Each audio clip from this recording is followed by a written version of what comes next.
Since the implosion of the Old City Hall Annex back on January 20th, a lot of people have been asking the same question. So what are they going to build in its place?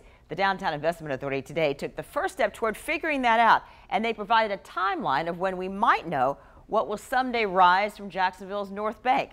On your side's Juliet Dreyer joins us live from downtown along this demolition site. She's on East Bay Street. There she is right over there with the very latest. Juliet. Hey guys, yeah, this entire property is about 8 acres, and while the Downtown Investment Authority hopes that something great will be built here someday, in the meantime, it's just a massive pile of rubble.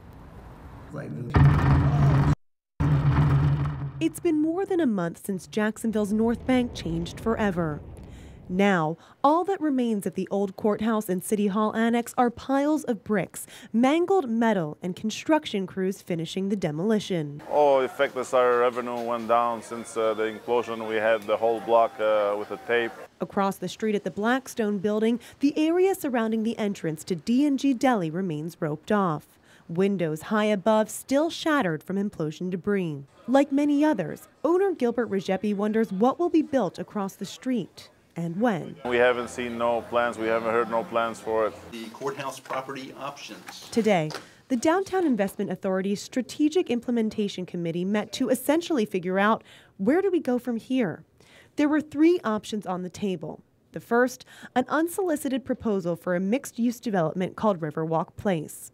The second, a request for information, which is essentially an open call for ideas without a guarantee that any would move forward.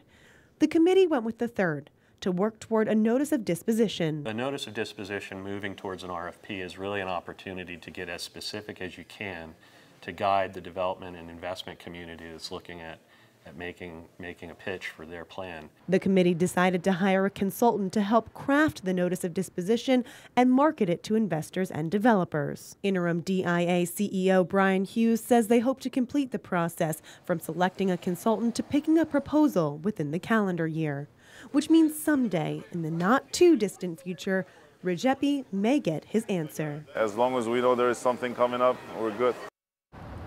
This plan will go to the full board of the DIA on March 20th. Now, at the time of the demolition, a city representative told us that this area will be grassed over until the next stage is announced.